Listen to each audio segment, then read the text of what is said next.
என்ன சொல்லிவிட முடியும் என்று யோசித்தபடிதான் உட்கார்ந்திருந்தேன். சகோதரி மதிவதனி அவர்கள் நன்றியுடையவர்களாக இருக்கிறோம் என்று தன்னுடைய பேச்சிலே நிறைய தடவை சொல்லிக்கொண்டே இருந்தார்கள்.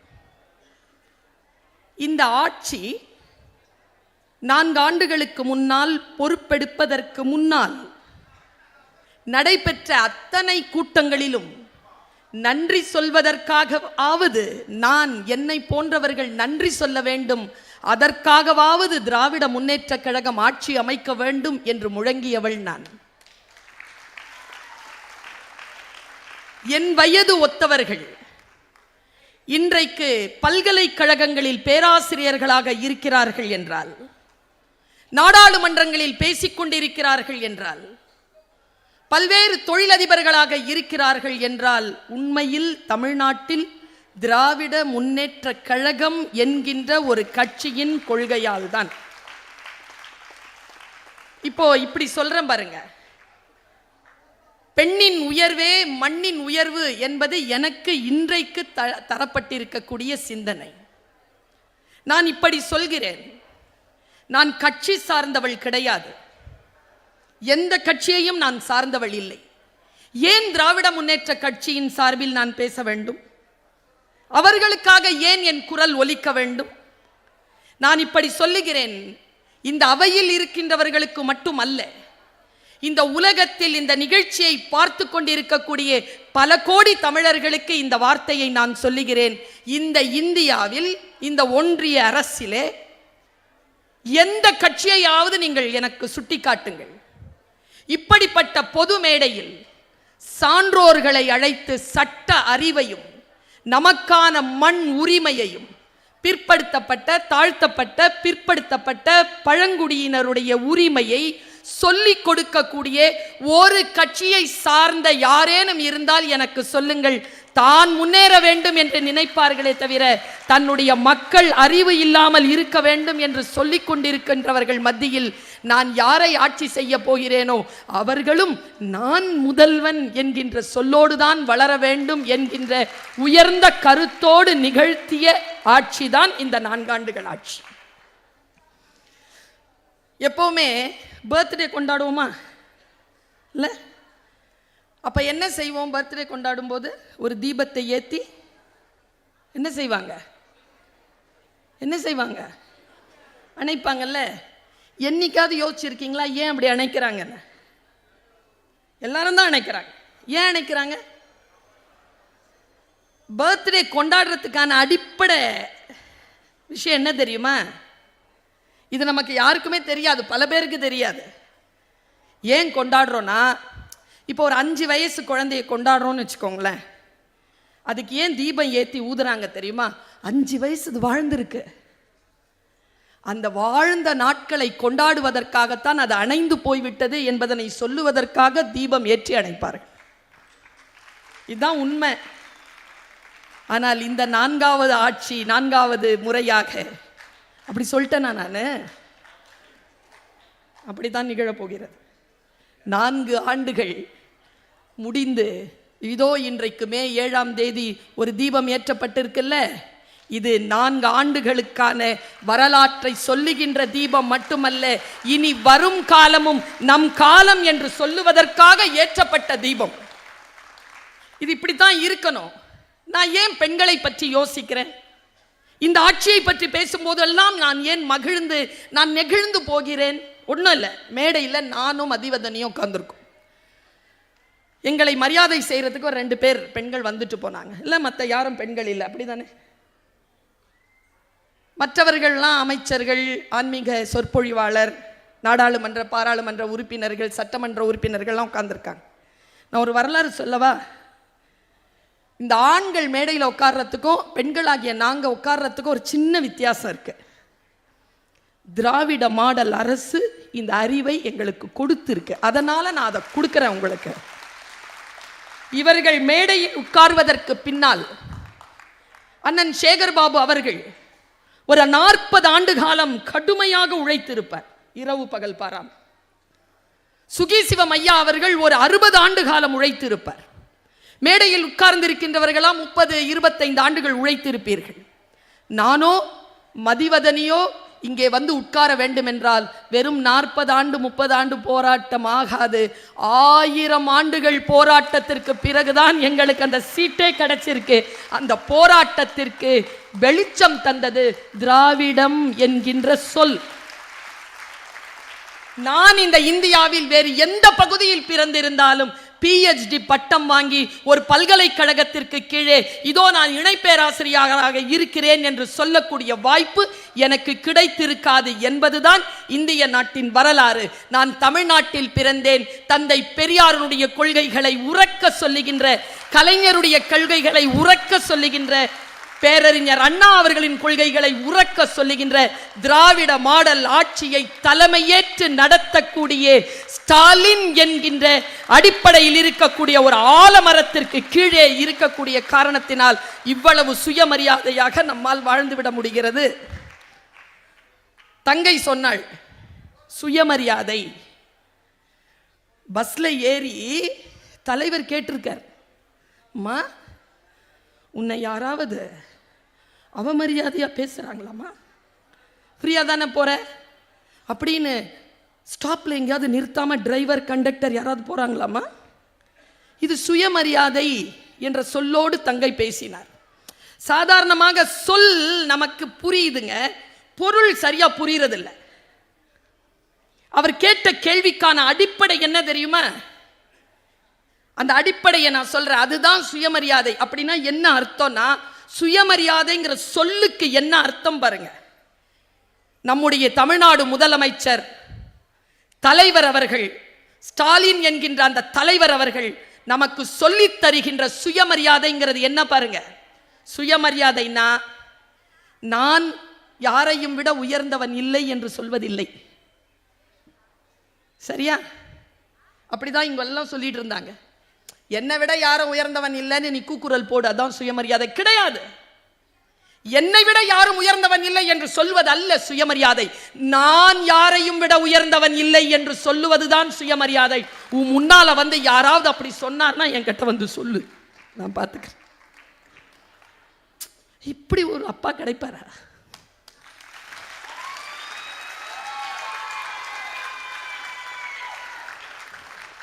இல்லை, நான் எங்கேயுமே சொல்லாதது சொல்றேன்னா, என்னுடைய ரொம்ப மன நெருக்கமாக உணர்ற நிறைய சகோதரிகள் இருக்கிறீங்க. உங்கள் மகிழ்ச்சி தான் இந்த அரசின் வருங்காலம். வேறு எந்த அரசியலை எனக்கு தெரியாதியா. பெண்கள் சந்தோஷமா இருக்கிறோம், நீங்க தான். இனி இல்லை, நாங்க சந்தோஷமா இருக்கிற வரைக்கும் நீங்க தான். நாங்க சந்தோஷமா இருக்கிறோம், சுயமரியாதையோடு இருக்கிறோம். எனக்கு ரொம்ப பிடிச்ச ஒரு விஷயம் சொல்லவா? பாரதியார் ஒரு கட்டுரை எழுதினாருங்க. எனக்கு அப்போ புரியல, இப்போ புரியுது. பாரதியார் என்ன எழுதுறாருன்னா, எனக்கு பாவமாக இருந்துச்சு பாரதியாரை அப்போ படிக்கும்போது. குடிகார பொண்டாட்டிக்கிட்ட பாரதியார் பேசுகிறார் கட்டுரையில். ஏ பெண்ணே, உன் புருஷன் குடிக்கிறானா, அவனோடு பேசாதே. ஹை, எவ்வளோ சூப்பராக சொல்லிட்டாரு. அடுத்து சொல்றார், அவனுக்கு சமைக்காத. ஹை, நல்லா இருக்க. குடித்து விட்டு வந்து அடித்தால் திருப்பி அடி. அடுத்த பாயிண்ட் தான் சூப்பர். வீட்டை விட்டு வெளியே போய் என்கிறானா, போகாதே, வராண்டாவில் படுத்துக்கொள், அது உன் வீடு என்று போராடு. பாரதி எழுதுனாங்க, தலைவர் அதை செஞ்சிட்டாருங்க. ஏன் விடுறா, போனா நீ போ, இது என் வீடு, பொம்பளைங்களுக்கு தான் வீடு. என்ன கை தட்டாம உட்கார்ந்து இருக்கிறீங்க? ஆம்பளைங்களாம் சேர்ந்து கை தட்டணும். அதுதான் இந்த அரசு. எனக்கு இன்னொரு விஷயம் ரொம்ப சூப்பரா பிடிச்சது. இன்னொரு விஷயம் என்ன தெரியுமா? இந்த பத்திரப்பதிவு யாருமே அதை பேச மாட்டேங்கிறாங்க. ஐயா, இந்த பத்திரப்பதிவில் பொம்பளை பேர்ல பத்திரம் பதிவாச்சுன்னா 1% குறைவுன்னு. இதை ஏன் சொல்றேன்? தமிழ் படிச்சுட்டேம்மா, தமிழ் படிச்சுட்டேன். தமிழ்ல 3 விஷயங்கள் இருக்குடா. முதற் பொருள், உரிப்பொருள், கருப்பொருள், 3 விஷயம் இருக்குடாமா. கருப்பொருள் அப்படிங்கிறது இந்த பறை, இசை, சாப்பாடு, தெய்வம், சாமி இதெல்லாம் வரும். உரிப்பொருள்ன்றது ஒழுக்கம். முதற் பொருள் என்ன தெரியுமா? தமிழனுக்கு தொல்காப்பியம் சொல்லுகின்ற அந்த இலக்கணத்தின்படி தமிழனுக்கு முதற் பொருள் நிலம். வயலும் வயல் சார்ந்த இடமும் மருதம், மலையும் மலை சார்ந்த இடமும் குறிஞ்சி, கடலும் கடல் சார்ந்த இடமும் நெய்தல், மணலும் மணல் சார்ந்த இடமும் பாலை, காடும் காடு சார்ந்த இடமும் முல்லை. சொல்லி தந்தல்ல நிலம். அந்த நிலம் எதை குறித்து தமிழ் பண்பாடு வளர்ந்தது என்றால் பெண்ணை மையமிட்டதுதான் தமிழ் பண்பாடு. பெண் இல்லாமல் எதுவும் கிடையாது என்று சொல்லுகின்ற எங்கள் சங்கத்தமிழனின் ஆட்சி இன்றைக்கு திராவிட முன்னேற்ற கழகம் நிகழ்த்தி கொண்டிருக்கிறது. பெண்தான் மையம் என்று சொல்லிக் கொண்டிருக்கிறது. நாம் உறக்க சொல்லுவோம் இந்த நாட்டிற்கு, தமிழ்நாடு போராடும், தமிழ்நாடு வெல்லும் என்று ஏன் சொல்லுகிறோம் என்றால் நம்முடைய ஆட்சி அப்படிப்பட்ட ஆட்சியாக அமைந்திருக்கிறது. நான் இப்படி சொல்றேன், அவமானமா இருக்கும் பல நேரங்கள்ல, ஆண்களுக்கு அது தெரியாது. சொல்றேன்னு தப்பா நினைச்சுக்காதீங்க, தெரியாது. தெரிஞ்சிருந்தா செஞ்சிருப்பீங்களா? தெரியாது. தெரிஞ்ச மனுஷன் வகுத்த கொள்கை தான் பெரியார் என்கின்ற அந்த மனுஷன் வகுத்துட்டு போனான். நான் சொன்னால் உனக்கு ஏன் கோபம் வருகிறதுன்னு ஒரு கேள்வி இருக்கு அவரது. படிச்சு பார்த்தா தெரியும். பெண்ணுக்கு வலிக்கோங்க, அவமானம் செஞ்சா வலிக்கும் அவளுக்கு. அவளுக்கு எப்படி வலிக்கும்னா ஆணுக்கு தெரியாது. தெரிஞ்சவன் தான் தகப்பன். அதனால்தான் தந்தை பெரியார், அப்பா ஸ்டாலின். பெண்ணுக்கு வலிக்கும்ன்றது அப்பதாங்க தெரியும் அவனுக்கு. பாருங்களேன், ஆண்களுடைய சிந்தனை எப்படி தெரியுமா? நீயும் நானும் சேர்ந்து எடுத்துக்கொண்ட புகைப்படங்களில் நான் நாற்காலியில் உட்கார்ந்து இருந்தால் எனக்கு பின்னால் எப்பொழுதும் நின்றிருப்பாய் நீ. உன் இனத்து கற்பு கரசிகளை காட்டி மிரட்டுவேன் நான். என் இனத்து அயோக்கியர்களை பற்றி தெரிந்திருந்தாலும் அமைதியாக இருப்பாய் நீ. நீ எனக்கு இருப்பதை யாரும் கேட்டால் ஒழிய சொல்வதில்லை நான். ஒரு பயலை பார்த்தா தெரியாத கல்யாணம் ஆயிடுச்சான்னு. நான் உனக்கு இருப்பதை ஆபரணங்கள் அணிந்து அறிவிப்பாய் நீ. இதெல்லாம் பெரிய விஷயம் இல்ல. ஜெயபாஸ்கர் எழுதிட்டு போனா பாருங்க, கடைசி 2 வார்த்தை தான் பஞ்சு. எனக்கு பின்னால், எனக்கு பின்னால் என் நினைவுகளோடு வாழ வைப்பார்கள் உன்னை. உனக்கு பின்னால் உன் தங்கையோடு வாழ வைப்பார்கள் என்னை. போடா போடா, விதவைங்கிற சொல்லுல கூட பொட்டு இல்லடா, போடா. கைம்பெண்ணுன்னு சொல்லு, 1க்கு 2 பொட்டு இருக்கும். இதாங்க எங்கள் உரிமை. நான் பூ வைக்க கூடாது ஏன் நீ சொல்ற? நீ வந்த அப்புறம் அவ வச்சுக்கிட்ட. கேட்க சொன்னாருங்க பெரியாரு, கலைஞர் கேட்க சொன்னார், அண்ணா கேட்க சொன்னார், இப்ப எங்க அப்பா கேட்க சொல்றார். இருன்னு சொல்றார். இன்னொன்னு என்ன தெரியுமா? ஒரு சில விஷயங்களை இந்த உலகத்துல ஊசி மாதிரி சொல்லிடணுங்க. அன்னைக்கு நான் ரொம்ப உணர்ச்சியாசப்பட்டு இது ஒவ்வொரு டைம்லயும் நான் சொல்ல, நான் இருந்தேங்க அந்த மேடையில். ஐயா வரார், தலைவர் வரார், தமிழ்நாடு முதலமைச்சர். முன்னால் ஃபுல்லாக பிள்ளைங்க உட்காந்துருக்காங்க. 100 மார்க் வாங்கினவங்க, தமிழில் 100 மதிப்பெண் வாங்கினவங்க எல்லாம் நேரு ஸ்டேடியமில் வச்சு பாராட்டுறார். முன்னால் வந்து நின்னாருங்க. அவர் சொன்ன வார்த்தை, நான் டீச்சருங்க, நான் பேசிக்காக நான் பேச்சாளர் இல்லை, நான் ஒரு ஆசிரியை. சொல்கிறாருங்க, பிள்ளைகளா படிங்க, படிங்க, மற்றதெல்லாம் நான் பார்த்துக்கிறேன். இப்படி சொல்ற ஒரு குரல் இருக்குமா? இருந்ததா? அவரை கைவிட்டு விடலாமா? அவரை தாங்கி பிடித்தால் அது நம் தலைமுறைக்கு நாம் செய்யக்கூடிய மிகப்பெரிய பாதுகாப்பு வளையம் என்பதற்காக சொல்லுகிறேன். நான் 4 ஆண்டுகள் புகழ் பாட வரவில்லை. இனி வரும் 40 ஆண்டுகளும் நீங்கள் தான் வாழ வேண்டும் என்பதற்காக பேச வந்திருக்கிறேன். வரும் 40 ஆண்டுகளும் உங்களுடையதுதான். என்னுடைய இந்த ஆண்களுக்கு ஒரு விஷயத்தை சொல்லி கொடுத்துட்டு போயிருக்கார். என்கிட்ட சொல்றாங்க எல்லாரும், உங்களுக்கு எதுக்கு ஆண்களை பார்த்தா கோபமா வருது? இல்லைங்க, உங்கள் மேலே எந்த கோபமும் எனக்கு இல்லை. பொம்பளைங்க எப்படி தெரியுமா, நாங்கள் எங்களை அவமானப்படுத்திடாதீங்க, இந்த அரசாங்கம் செய்கிற மாதிரி வீட்லேயே நடந்துக்கோங்க. செய்யலைன்னு வச்சுக்கோங்க, எங்களுக்கு இல்லை கஷ்டம். 60 வயசு உங்களுக்கு ஆகிற வரைக்கும் நாங்கள் பார்த்துட்ருப்போம். அப்புறம் ஒன்று ஒன்றா எடுத்து விடுவோம். நல்லது இல்லைல்ல, இப்போவே பார்த்துக்கலாம். பெண்களுக்கும் சொத்திலே உரிமை என்று சொன்னது எப்பொழுது, எந்த நாடு சொன்னது? தமிழ்நாடு சொன்னது. தமிழ்நாடு சொன்னதற்கு பிறகுதான் மத்தியிலே அதை அவர்கள் கொண்டு வந்தார்கள். நாங்கள் ஒளி காட்டுகிறோம். எங்கள் ஒளி திராவிட மாடல் அரசு.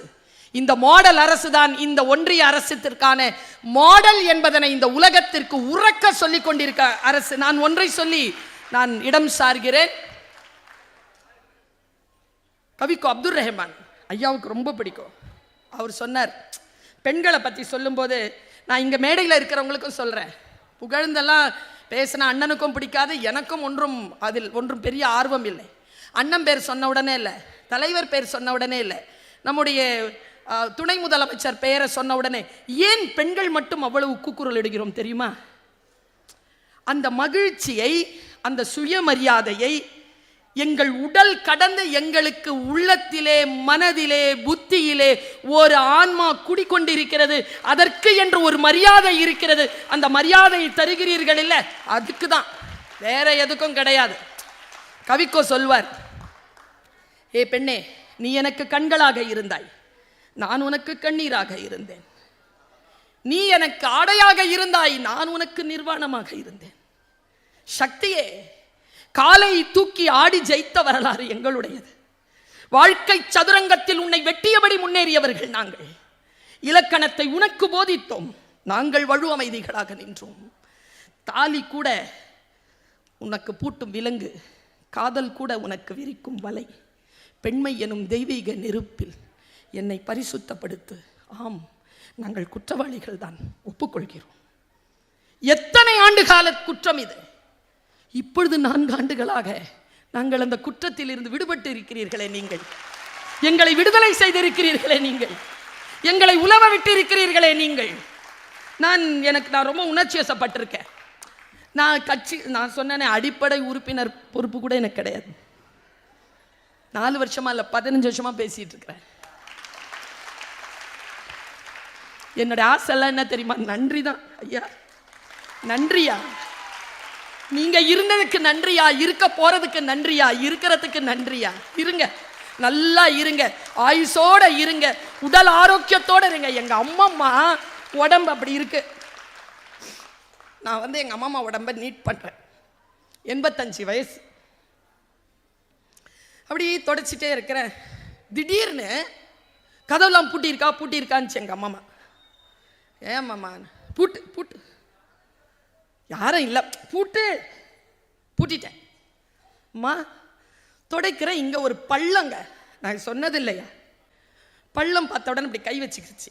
நான் தள்ளி பார்த்தேன், என்ன அம்மான்னு கேட்டேன். அம்மாம்மா சொன்னது அப்படியே சொல்கிறேன்.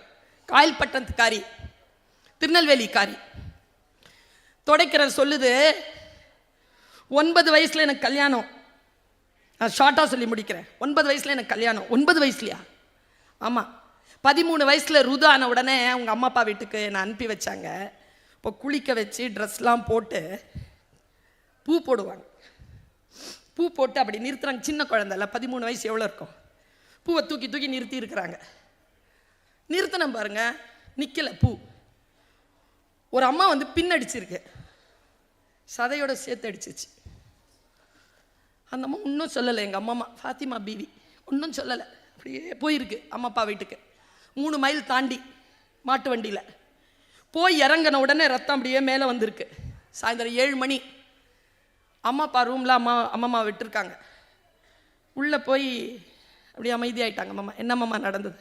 இல்லை, என்னை பார்த்தாரா? சரி. ரத்தத்தை பார்த்த உடனே அவருக்கு படபடப்பாயிடுச்சு, மயங்கி விழுந்துட்டார். அப்புறம் கேட்டாங்க என்னன்னு. எனக்கு சொல்ல தெரியல, பின்னடிச்சிட்டாங்கன்னு சொன்னேன். ஆஸ்பத்திரியில் போய் தையெல்லாம் போட்டு 3 மாதத்துக்கு அப்புறமா வந்தேன். சரி, எனக்கு ஒரு கொஸ்டின் இருக்குது உங்ககிட்ட. அம்மாம்மா சொல்வியா? சொல்லு. ஃபஸ்ட்டு அம்மா அப்பா உன்னை பார்த்தார்ல? ஆமாம். இந்த காயத்தை பார்த்துருப்பார்ல, அந்த காயம் எப்படி வந்துச்சுன்னு அவருக்கு தெரிஞ்சிருக்கோம்ல. என்ன சொன்னாருன்னு கேட்டேன். அம்மம்மா சொன்ன பதில் அப்படியே நான் சொல்கிறேன். அம்மம்மா சொன்னாங்க, நீ ரொம்ப நல்ல பொண்ணுன்னு சொன்னாங்க. நீயா நல்ல பொண்ணா? அம்மா அப்பாவுக்கு எப்படி தெரியும்? இல்லை, அவ்வளோ அழுத்தமாக ஒரு காயம் வந்த அப்புறமாவும் நான் சத்தம் போடலை, வலியை சமாளிச்சிட்டு இருந்தேன்ல, அதுக்கு நல்ல பொண்ணுன்னு சொல்லி இந்த மோதிரத்தை கொடுத்தாங்கன்னு சொல்லிட்டு அந்த மோதிரத்தை காட்டுச்சு அம்மம்மா. காட்டிட்டு சொல்லிச்சு, யார்கிட்டையும் சொல்லாமல் இருந்ததுக்கு தான் என்னை நல்ல பொண்ணுன்னு சொன்னாங்க. நான் உங்ககிட்ட சொல்லிட்டேன், இது என் பிள்ளைங்க கிட்ட கூட சொன்னதில்லை, உங்ககிட்ட சொல்லிட்டேன், இனிமேல் எனக்கு இந்த நகை வேணாம். அப்படி எடுத்து என்கிட்ட கொடுத்துருச்சு. கொடுத்துட்டு ஒரு வார்த்தை சொல்லுச்சு, என்ன மாதிரி இந்த மாதிரி மோதிரங்கள் கிடைக்கும்ன்றதுனால வலி இருந்தால் கத்தாமல் இருக்காத, கத்து. நான் ஒரு மந்திர சொல்லிவிட்டு போகிறேன். அப்பா என்று கத்துங்கள், உங்களுக்கான விடியல் வரும். ஸ்டாலின் வராரு, விடியல் தர போறாரு என்றார்களே, இன்னுமான வாழ்க்கையில் அவர்தான் விடியல் என்று சொல்லிக்கொண்டு வாய்ப்பளித்தமைக்கு நன்றி பாராட்டி இந்த அரசு இன்னும் வாழட்டும் என்று சொல்லி நிறைவு செய்கிறேன். நன்றி, வணக்கம்.